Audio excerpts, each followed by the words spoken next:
de système hyperbolique. Donc, c'est donc une méthode qui s'implémente numériquement, qui est très simple, hein. Je vais vraiment faire du numérique très, très simple ici. Et ce que je vais faire, c'est que je vais vous montrer d'abord deux motivations issues de l'étude des vagues pour regarder ce type de problème. Et ensuite, je vous présenterai comment gérer un petit peu cette situation. Donc, euh, première motivation, c'est l'étude des écoulements côtiers, donc en eau peu profonde. Donc, ça se fait dans le cadre d'un gros projet qui s'appelle Huayna. Donc, Huayna, ça veut dire vague en basque. Et donc, dedans, il y a des océanographes, donc, notamment Philippe Bonneton, au laboratoire EPOC de Bordeaux. Alors, pour toute la partie numérique, hein, les experts sont Fabien Marche et Mario Ricciuto. Donc, si vous avez des questions sur les aspects vraiment numériques pointus, donc c'est ces deux personnes-là que je vous conseille de contacter. Vincent Perrier pour les aspects HPC, plateforme. Et au BRGM, ils utilisent cette plateforme pour simuler des situations réelles comme celle qui a représentée dans la figure du dessous. Donc, si tout va bien, je dois pouvoir réussir à vous lancer une vidéo de la simulation. Voilà. Voilà, donc là, c'est une simulation. Donc, il y a une maquette hein, On la qui voit simule pas ta l'inondation. vidéo, hein, excuse-moi. Comment? On ne voit pas la vidéo. Vous ne voyez pas la vidéo, bah, c'est ce que je craignais. Donc, c'est pas grave. Partage la Vous imaginez ce que fenêtre. ça fait, hein, vous avez une vague qui arrive, qui inonde la ville.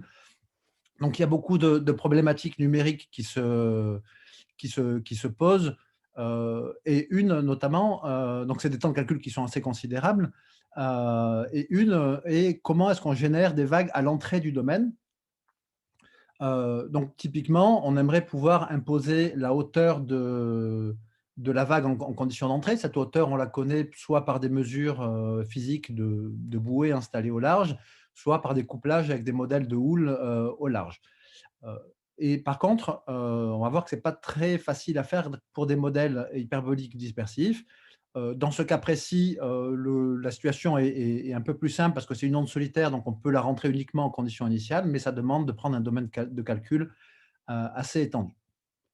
Donc, pourquoi est-ce que je parle de modèles hyperboliques dispersifs? Parce que les modèles qui sont utilisés sont des modèles d'eau peu profonde. Donc, eau peu profonde, ça veut dire que vous avez un paramètre qu'en général on note mu, qui est le carré du rapport d'une distance horizontale caractéristique, donc la longueur d'onde des vagues qui arrivent typiquement, sur la profondeur.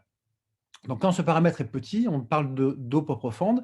Et si on essaye de faire une étude asymptotique des équations des vagues, hein, des water waves en anglais, on trouve qu'au premier ordre, on a un modèle très connu, hein, c'est le modèle de Saint-Venant, ou non-linear shallow water en anglais, qui fait intervenir un autre paramètre qui est epsilon, qui est le rapport de l'amplitude des vagues sur la profondeur. Donc, dans ce cas précis, on ne fait aucune hypothèse de petitesse. Donc, en général, on le prend égal à 1 pour les équations de Saint-Venant.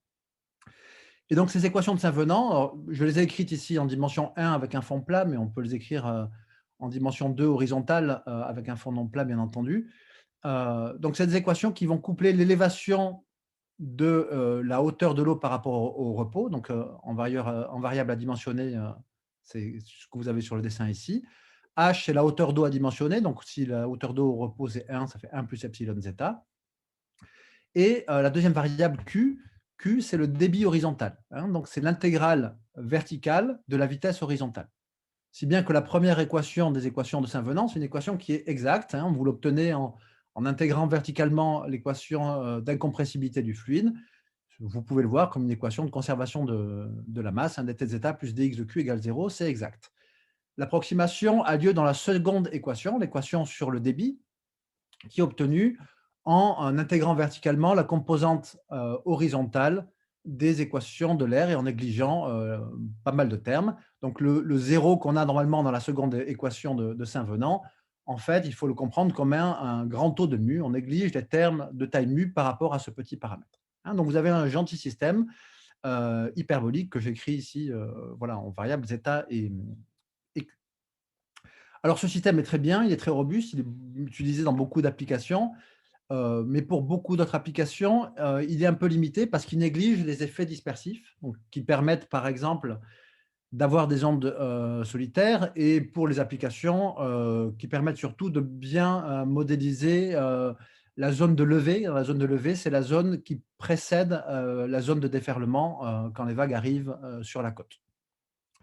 Donc, pour prendre en compte ces effets-là, eh ben, ce qu'il faut faire, c'est qu'il faut garder les termes de taille mu qu'on a négligés dans les équations de Saint-Venant. Et le modèle le plus simple qu'on peut obtenir comme ça, c'est le modèle, ou les modèles, il y en a plusieurs, hein, de Boussinesq, où on garde les termes de taille mu, les termes de taille mu, on ne néglige que les termes de taille mu carré, et on fait une hypothèse de plus pour simplifier un peu les équations, qu'on appelle de faible non-linéarité. C'est-à-dire que ce paramètre ici, epsilon, on suppose qu'il est de taille mu, ce qui fait qu'on peut négliger aussi les termes de taille epsilon mu, puisqu'ils sont de taille mu carré. Donc la différence par rapport aux équations de Saint-Venant, c'est ce terme rouge. Donc ça revient à devoir inverser devant le DTQ un opérateur elliptique, 1 moins mu sur 3 dx carré. Et cette contribution des termes rouges, c'est assez facile de voir qu'elle est de nature dispersive, hein. Elle n'est pas dissipative, ce n'est pas un terme de viscosité, c'est un terme de dispersion. Alors, les équations qui sont utilisées sur les simulations que je vous ai montrées dans le transparent précédent, c'est des équations un peu plus compliquées où on ne fait pas d'hypothèse de petitesse sur epsilon, et du coup, il y a des termes de taille mu epsilon qu'on est obligé de garder, et notamment l'opérateur elliptique qu'on doit inverser dépend de la profondeur d'eau h, qui dépend donc du temps et de l'espace, et donc c'est un opérateur elliptique quand on est en dimension 2 d'espace, qui est un opérateur qui est plus compliqué et qui surtout dépend du temps, donc il faut réassembler à chaque pas de temps. Donc il y a tout un aspect d'analyse des équations pour essayer de se ramener à des inversions numériques efficaces de cet opérateur-là. C'est la principale difficulté. Donc ces équations de Serre-Green-Nagdi. Mais si vous voulez, toutes ces équations sont des perturbations dispersives de ces équations de Saint-Venant ici, hein. Je rajoute des termes mu en rouge qui sont linéaires ici, qui sont non linéaires ici. Donc ce que je vais traiter aujourd'hui, c'est les équations de Boussinesq qui sont le cas le plus simple, où on a cette configuration de perturbation dispersive des équations hyperboliques de Saint-Venant. Et le problème qu'on va regarder, c'est celui que j'ai évoqué dans le premier slide. Donc ça, c'est un travail en commun avec Liesel Venans de Bordeaux. Donc, on va regarder ce qu'on appelle des conditions au bord génératrices, où on regarde le problème de Boussinesq, hein, qui est ce problème tout simple, cette perturbation dispersive de Saint-Venant, avec des conditions initiales, et en supposant qu'on connaît, on veut forcer la hauteur d'eau en entrée de domaine. Donc là, j'ai mis l'entrée de domaine en x égale 0. Donc, comme j'ai dit, soit on connaît par des mesures physiques, soit par des couplages à un autre code. Donc, il y a beaucoup de méthodes qui ont essayé de faire ça. Donc, c'est un peu des méthodes un peu, comment dire, on fait un peu ce qu'on peut. Donc, beaucoup de méthodes basées sur des couches éponges, des fonctions sources, où on étend le domaine de calcul, on rajoute des termes sources dans les équations de la masse, dans les équations de moment. On essaie de faire un peu ce qu'on peut. Des tentatives d'implémenter des méthodes PML. Également, sur des versions linéaires des équations, une série de travaux qui se basent sur la transformée de la place discrète, hein, la transformée Z. Voilà, donc toute une série de travaux, notamment sur le cas linéaire, mais rien de vraiment très satisfaisant. Surtout, c'est quelque chose qui augmente énormément le temps de calcul, puisqu'on est souvent obligé de au moins doubler la taille du domaine de calcul. Donc, ça commence à avoir des conséquences en termes de temps de calcul assez conséquentes, et une précision qui n'est pas très, très bonne au niveau de l'entrée de domaine. Donc, dans la deuxième motivation, je vais vous expliquer pourquoi c'est important. Donc, cette deuxième motivation, c'est l'étude des objets flottants. Donc, on a regardé ça pour regarder un petit peu ce qui se passe dans le cadre des énergies marines renouvelables. Alors, il y a plusieurs approches pour regarder ces objets flottants. Donc, notamment, on a regardé ça dans un projet qui était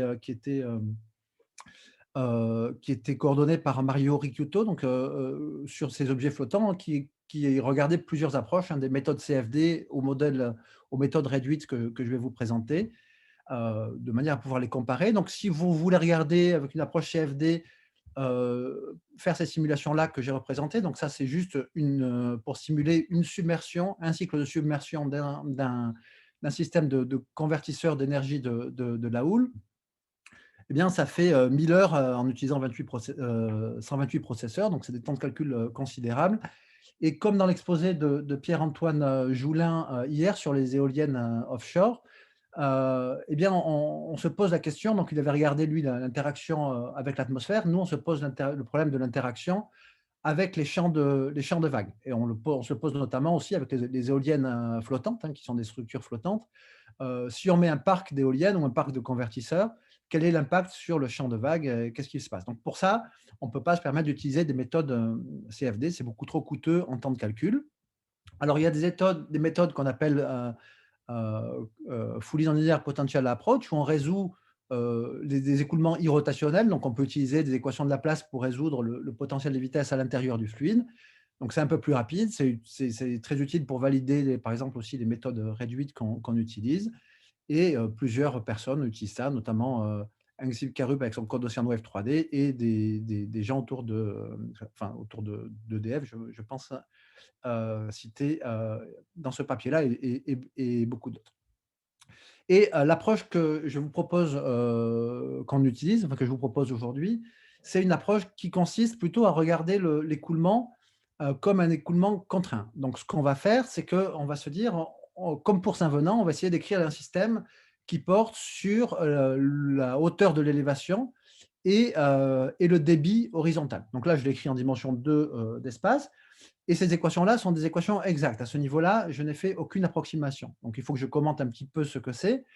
J'ai juste pris les équations de l'air, hein, les équations de l'air à surface libre. J'ai intégré la composante horizontale pour trouver l'équation sur le débit horizontal. Et évidemment, quand je fais ça, j'intègre la composante de pression. Et pour trouver la pression, je vais intégrer la composante verticale des équations de l'air. Donc, il y a une composante qui va me donner pour la pression la composante qui est due à la gravité, la composante hydrostatique, et une autre composante qui est la composante non hydrostatique, c'est-à-dire que c'est l'intégrale de l'accélération verticale de la vitesse. D'accord? Donc ça, c'est les équations de manière abstraite. Et puis, il y a un terme ici qui est, comme d'habitude, hein, la moyenne du carré. Donc, on a vu dans les exposés de turbulence hier que c'était un problème. Donc là, si vous voulez, par analogie avec la turbulence, ce qui va être notre moyenne, c'est l'intégration verticale, mais les problématiques sont les mêmes, les problématiques ensuite de clôture, etc. Donc ça, c'est des équations exactes. Ce qui est un peu moins clair, c'est qu'elles sont closes, c'est-à-dire qu'on peut tout reconstruire à partir du débit horizontal et de la hauteur de surface. Et partant de là, ce qu'on va se dire, c'est que si on regarde un objet flottant, eh bien, je vais le projeter la zone mouillée de l'objet, donc qui est paramétrée par une fonction de zeta W. W, c'est pour wetted. Et cette projection sur le plan horizontal, ça me donne la zone intérieure, et le complémentaire, c'est la zone extérieure. Et alors, j'ai un couplage des équations, parce que dans la zone extérieure, ici, eh bien, qu'est-ce qui se passe? J'ai une surface qui est libre, et par contre, la pression est contrainte. C'est-à-dire que la pression doit être égale à la pression atmosphérique. Comme elle est définie à une constante près, on peut tout à fait supposer qu'elle est égale à 0. Hein, donc, surface libre, pression contrainte. Quand je suis sous l'objet, eh bien, c'est la situation est symétrique. C'est-à-dire que la pression est libre. On a une pression ici qui est non constante. C'est la pression hydrodynamique qui est exercée par le fluide sur l'objet qu'on a besoin de déterminer pour comprendre le mouvement de l'objet grâce aux équations de Newton. Par contre, la surface, elle, est contrainte puisque par définition, dans cette zone-là, la surface du liquide coïncide avec la paramétrisation du fond de l'objet flottant. D'accord? Donc, une contrainte sur la pression. Et donc, on va essayer de comprendre la pression hydrodynamique qui est exercée ici comme un multiplicateur de Lagrange associé au fait que la hauteur de la surface est contrainte. Et l'avantage de cette méthode, c'est qu'elle est très robuste, on va dire, c'est qu'on peut l'appliquer à la fois sur les équations complètes, mais on peut également remplacer ces équations complètes par des modèles réduits qu'on utilise pour les écoulements côtiers. Donc, je vous ai évoqué les équations de Saint-Venant, on peut utiliser les équations de Boussinesq, on peut utiliser les équations de Green-Nagy. On peut également même implémenter cette méthode-là sur des schémas numériques. Donc, c'est la méthode que je vais vous présenter. Donc, on a utilisé sur un modèle de boussinesque un peu simplifié, dans le cadre d'un objet fixe avec Didier Brèche et Guy Métivier, où donc là, on a étudié l'aspect mathématique. Et avec Geoffrey Beck, plus récemment, donc on a étudié le cas avec le modèle de boussinesque que je vous ai montré tout à l'heure, qui est une perturbation de Saint-Venant, et le cas d'un objet qui flottait librement.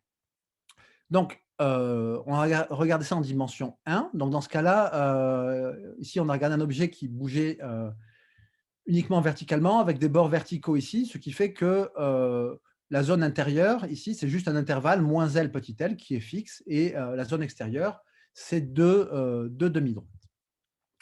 Alors, une observation qui est simple, c'est que les équations dans le domaine intérieur se résolvent très facilement, notamment si on regarde l'équation de conservation de la masse, dt de zeta plus dxq égale 0, bah, puisque dt de zeta est égal à la dérivée de la variation verticale de l'objet, donc si je mesure par epsilon delta l'écart par rapport à la position d'équilibre, eh bien ça nous dit dt de zeta plus dxq égale 0. dt de zeta, c'est moins delta point, donc dxq, c'est égal à moins delta point. Et je peux intégrer ça en x, et on voit que pour connaître le débit dans la zone intérieure, j'ai besoin de connaître deux quantités.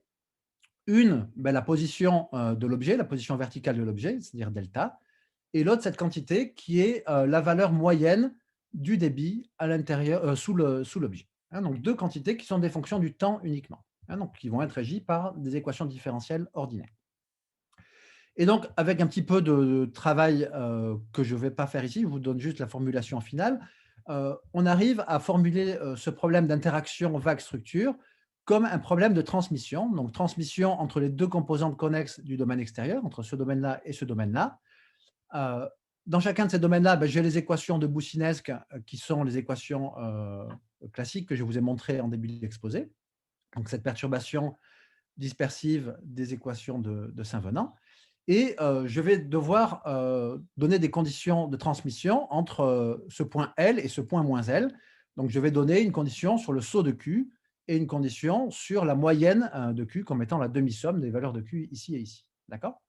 Donc, c'est assez facile de voir qu'en utilisant, en plus que le débit est continu quand on passe de l'intérieur à l'extérieur, ça c'est juste conservation de la masse, que le saut de Q, eh bien, en utilisant cette expression-là, vous voyez que c'est proportionnel à la dérivée verticale de delta, alors que la moyenne de Q, bah, c'est la moyenne de QI, cette quantité scalaire ici.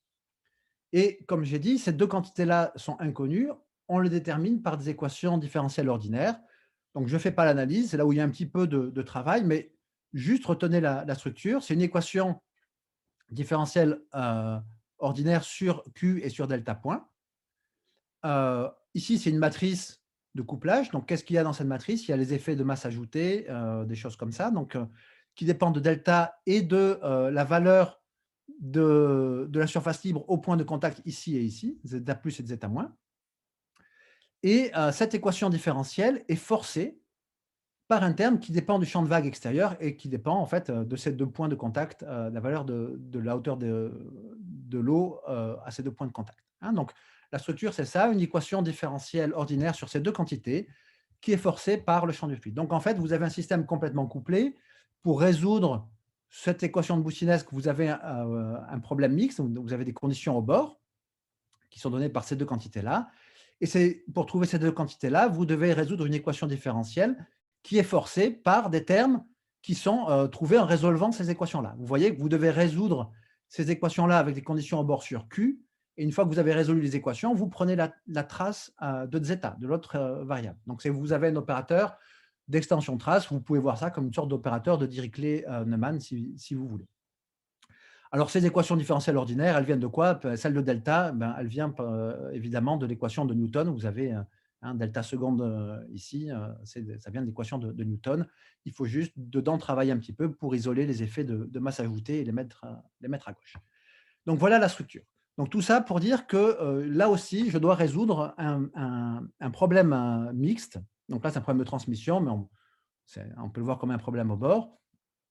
Et on voit que là, il faut être très, très, très précis. à l'entrée de domaine, puisque la quantité qui va m'intéresser, c'est cette sorte d'opérateur de Dirichlet-Neumann, c'est-à-dire je donne la condition au bord sur Q et je calcule la trace de zeta. Donc là, j'ai besoin d'être extrêmement précis. Je ne peux absolument pas utiliser les méthodes de fonctions sources, de couches éponge, etc. Alors, oui, juste, je voulais signaler aussi qu'une autre approche, donc là, je vais résoudre les équations de manière exacte. Une autre approche intéressante consiste à relaxer cette contrainte sur la pression et à utiliser des méthodes BAMAC. Donc, c'est une méthode notamment utilisée par les auteurs que j'ai cités dans cette référence récente ici en bas du slide. Donc, comment est-ce qu'on va traiter ce problème mixte? Alors, je vais juste commencer par vous rappeler comment on fait pour les équations de Saint-Venant. Alors ça, c'est complètement classique, hein, donc je vais aller assez vite. Les équations de Saint-Venant, elles s'écrivent en formalisme conservatif comme ça. Donc, c'est U, c'est zeta et Q. F, c'est le flux de Saint-Venant, donc, qui est Q pour la première équation. Donc, ça, c'est le flux pour la seconde équation. Je peux utiliser une méthode volume fini. Alors là, les simulations que je vais vous montrer, on ne s'est pas trop foulé, hein, c'est du Lax-Friedrich, donc, mais on peut évidemment utiliser d'autres schémas. Donc voilà, donc vous avez un schéma de ce type-là avec un flux. Et donc, de manière classique, quand on est sur la première maille, on va devoir calculer le flux au point 1,5 qui nécessite de connaître la valeur de U au point 0 en entrée de domaine. Donc zeta0 et Q0. On connaît zeta0 par définition, puisque c'est la condition au bord, mais on ne connaît pas Q0. Donc il nous faut un argument pour trouver Q0. Et qu'est-ce qu'on fait dans ce cas-là? Eh bien, on a une équation hyperbolique et on va bien sûr utiliser les invariants de Riemann. Donc en l'occurrence, l'invariant de Riemann qui va vers la gauche. Donc on peut exprimer en fonction de la hauteur d'eau et du débit, ou inversement, on peut exprimer le débit en fonction de la hauteur d'eau et de cet invariant de Riemann. Cet invariant de Riemann lui-même, résolvant une équation de transport vers la gauche, et donc on peut le trouver en utilisant des valeurs intérieures du problème. Et donc ça nous permet de trouver numériquement cette quantité qui nous manque et de faire tourner ça. Donc ça, c'est très classique, utilisé par des centaines de personnes pour gérer les conditions d'entrée pour les équations de Saint-Venant. Et ça marche très bien. Alors, qu'est-ce qui se passe maintenant si je regarde le même problème et que je rajoute la dispersion? Alors, j'introduis deux notations au passage. Donc, cette quantité ici, dans les équations de Saint-Venant, je vais l'appeler F Saint-Venant ou shallow water. C'est le flux pour l'équation sur le moment, hein. Donc, juste pour simplifier les équations. Et le terme dispersif, j'introduis ce paramètre kappa, donc kappa carré égale mu sur 3 parce qu'il va intervenir un peu partout. Donc, c'est juste pour simplifier l'écriture. OK. Donc, condition initiale, comme tout à l'heure, et qu'on a la même condition au bord sur zeta. Alors, si les gens qui ont fait du numérique dans le cas de conditions périodiques, par exemple, savent que inverser cet opérateur, en fait, c'est très agréable parce que ça stabilise complètement le code, ça régularise. Le problème, quand on regarde le problème mixte avec une condition au bord non triviale, c'est qu'on ne peut plus inverser cet opérateur-là puisqu'on ne connaît pas de condition au bord sur Q. Donc, ce qu'on va faire, c'est qu'on va dire, bon, on va introduire les inverses de cet opérateur elliptique avec condition au bord de Dirichlet homogène et de Neumann homogène, donc respectivement R0 et R1. Et je vais appliquer l'inverse avec condition de Dirichlet R0 sur la deuxième équation. Donc, la deuxième équation, je vais la voir comme une équation différentielle ordinaire, hein, de type y moins kappa carré y seconde égale f, donc f, ça serait ce truc-là, avec une condition au bord y0. Donc, si on résout ça de manière générale, la solution, c'est solution d'équation homogène plus solution particulière. Et donc, par définition, c'est R0 de f, ce que j'ai appelé l'inverse de Dirichlet, plus une solution exponentiellement décroissante. Et donc, j'applique ça à mon équation, et je peux donc écrire que dtq, c'est moins R0 dx de ce flux de Saint-Venant, plus la valeur au bord que j'ai appelée q bar point de dtq, que je ne connais pas, et qui est exponentiellement décroissante. Donc, on arrive là. Ce terme-là, je peux le mettre sous forme conservative parce que dx ne commute pas avec R0, mais R0 dx, c'est dx de R1, où R1, c'est l'inverse avec condition de Neumann. Donc, je l'écris comme ça. Et j'ai donc une équation sous forme conservative, on va dire, mais avec un flux qui est non local et cette quantité-là qu'on peut voir comme une couche limite dispersive. Et évidemment, je ne connais pas ce terme. Donc, il faut trouver la valeur, la trace de Q au bord. Et contrairement au cas hyperbolique, je ne peux plus utiliser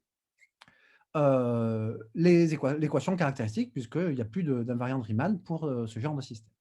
Donc, comment est-ce qu'on va faire ça? Eh bien, donc j'ai réécrit mon système ici, sous forme conservative, terme de couche limite ici. Et comment est-ce qu'on va calculer cette quantité-là? En fait, ce n'est pas très compliqué. Heu, je vais dériver en x la deuxième équation, donc dt dxq plus dx carré de R1 de f égale la dérivée de cette couche limite ici, qui me sort un terme singulier ici. Et puis, je vais utiliser la première équation. La première équation, elle me dit que dt de zeta, c'est dxq, donc dt dxq, c'est pareil que moins dt carré de zeta. Donc, je remplace. Voilà, donc j'ai mon équation que j'ai remplacée. Et puis maintenant, j'utilise que par définition, 1 moins kappa carré dx carré de R1, c'est l'identité. Donc ce dx carré de R1, je le remplace en utilisant cette relation. Et donc ça me fait dt carré de zeta égale ce terme-là, où j'ai plus de dérivée, et le terme de couche limite. Et enfin, dernière étape, je prends la trace de cette équation-là en x égale 0.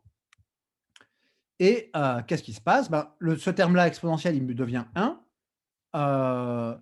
Zeta, c'est f, donc ça me donne qui est une fonction connue, donc ça me donne f seconde.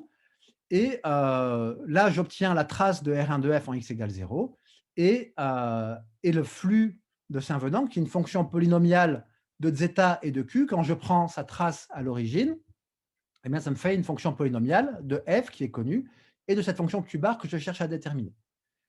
Et donc, vous voyez que qu'est-ce que j'ai trouvé? J'ai trouvé une équation différentielle non linéaire sur cette trace de Q du premier ordre. Ça, c'est un polynôme avec une fonction f qui est connue, qui est un forçage. Ça, c'est un forçage. Et cette quantité-là, c'est la trace du flux non local. Mais cette trace ici, elle est bien définie, hein, même si f est dans L2, R1 de f, c'est dans H2, et je peux prendre sa trace. Et c'est défini uniquement en fonction des valeurs intérieures de cette quantité-là. Donc, quelque part, ça joue le rôle de l'équation caractéristique. Je peux déterminer ma trace de Q en fonction des valeurs intérieures de zeta et de Q. Et au lieu de résoudre l'équation caractéristique comme pour le système hyperbolique, j'ai une équation différentielle à résoudre sur Q. Et donc au final, ce que j'ai, c'est une formulation augmentée sur les équations de Boussinesq que j'écris comme ceci. Une formulation de type conservatif avec juste un flux non local, un terme source ici, de type couche limite, avec maintenant cette variable, vous vous souvenez que j'avais Q point ici, Q bar point ici, je remplace par ce que j'ai trouvé, c'est cette fonction qui dépend juste donc de Q bar, de la fonction au bord f, f seconde, et de la trace de ce flux non local, que je connais déjà parce que je l'ai calculé ici, et qui dépend que des valeurs intérieures de zeta et de Q. D'accord? Donc, au final, si je résous ça, vous voyez que j'ai maintenant, c'est un problème d'évolution, c'est plus un problème mixte, hein. La condition au bord zeta égale f, elle est automatiquement propagée à partir de conditions de compatibilité complètement naturelles, hein. C'est-à-dire qu'au coin, on doit avoir zeta 0 égale f0 et f.0, en utilisant cette équation, égale moins dx de q à la valeur initiale. Donc, cette condition au bord est automatiquement propagée, donc je n'ai plus à m'en préoccuper. Et j'ai donc la même structure à peu près que pour l'équation de Saint-Venant, à part que j'ai un flux non local et un terme source, mais je peux tout à fait adapter le schéma que j'ai utilisé dans le cas de Saint-Venant tout à l'heure. Et j'ai donc accès à cette quantité Q bar en résolvant cette équation-là. Et vous voyez que le temps de calcul est exactement le même. Enfin, j'ai juste une équation scalaire, hein, j'ai une opération à faire, un Qn plus 1 moins Qn égale ça.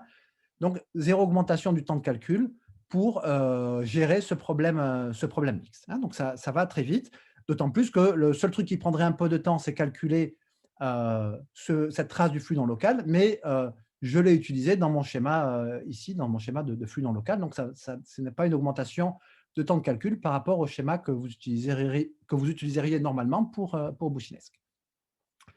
Et donc, voilà, je vous présente juste rapidement quelques simulations. Donc ça, Les équations de Boussinesq possèdent des ondes solitaires, donc ça permet de valider le code sur des exemples qui sont très non linéaires et très dispersifs. Donc vous voyez que ça marche bien. Moi ici, ça dissipe un petit peu évidemment ces saint venants, mais vous voyez qu'à l'entrée, ça marche bien. Sur ce schéma, j'ai tracé enfin, on a tracé en rouge la couche limite dispersive, hein, c'est-à-dire qu'est-ce qui se passe. Donc vous la voyez que, zut, excusez-moi, je vous relance la simulation. Vous voyez elle joue un rôle quand il y a des valeurs non triviales de la fonction qui rentre. Et donc, ça marche bien. On a une bonne convergence. On observe l'ordre 1 théorique sur l'axe Friedrich. Donc, on est en train de coder des schémas d'ordre supérieur. Et donc, je vais aller très vite là-dessus, hein. L'avantage, c'est que l'ordre, si on veut, je vous ai dit, hein, que pour les objets flottants, donc on a la même structure, donc un problème de transmission. Donc là, la différence, c'est que les conditions au bord, elles ne sont pas données par une fonction explicite, elles sont données par des équations différentielles ordinaires. Et que ces équations différentielles ordinaires sont forcées par les valeurs du champ de vague juste au bord, et que donc il faut être très précis dans la manière dont on associe, dont on calcule cette trace-là. Alors pour ça, ce qu'on fait, c'est qu'on fait une formulation augmentée de ce problème-là. Donc comme tout à l'heure, donc là la différence, c'est que j'ai en plus de ça les équations sur delta et sur Q, et que j'ai 2 traces, une à gauche, une à droite, donc que j'appelle zeta plus, zeta moins. Donc j'obtiens une équation augmentée, enfin qui porte sur 4 équations différentielles ordinaires que j'écris pas. Juste, pourquoi est-ce que je dis que le calcul de cette trace R1 de F fait intervenir que des valeurs intérieures? Ben, vous pouvez le voir sur cette représentation de l'inverse, hein, qui fait intervenir des fonctions juste intérieures, hein. Donc voilà, et juste pour juste une petite remarque pour terminer, qui dit que le fait d'associer hein, cette étape cruciale qui consiste à résoudre le problème au bord. Donc on part de Q au bord et on calcule les équations de Boussinesq dans la demi-droite, et on prend leur trace en x égale 0. Donc c'est ça qui doit être très précis. Donc ça, on peut le valider aussi sur l'exemple du soliton. Et en fait, même en utilisant un schéma comme l'As-Friedrich, on a une très bonne. On a un ordre de convergence qui est supérieur à 1, puisqu'on n'a pas les problèmes de dissipation à l'intérieur du domaine. Quand on regarde juste sur une ou deux mailles, ça se passe assez bien. Donc on a un ordre qui doit être de l'ordre de 1,2 ou 1,3. Et donc dernière question, c'est pourquoi est-ce que ça vaut le coup de s'embêter avec les effets dispersifs? Eh bien, juste pour vous en convaincre, je vous ai présenté les résultats d'un calcul. Donc là, c'est sur regarder un truc qui est très utilisé, notamment par les ingénieurs pour calibrer les propriétés de flottabilité des objets, qui consiste à lâcher un objet en dehors de sa position d'équilibre. Donc, il va se mettre à flotter en oscillant et petit à petit se stabiliser. Et donc, vous avez en courbe bleue le cas pour Saint-Venant. Saint-Venant ici en bleu. Donc, vous voyez un amortissement très rapide.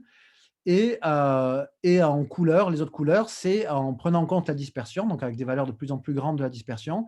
Et vous voyez que le comportement est vraiment extrêmement différent. Vous avez vraiment des amplitudes beaucoup plus grandes, un amortissement beaucoup plus lent. Et donc, c'est vraiment important pour avoir une bonne gestion, une bonne prise en compte de ces effets de flottaison, de prendre ces effets dispersifs. Et donc, ça vaut la peine, hein, quelque part, de s'embêter à regarder ce genre de problème. Et je vais en rester là. Désolé d'avoir un peu dépassé.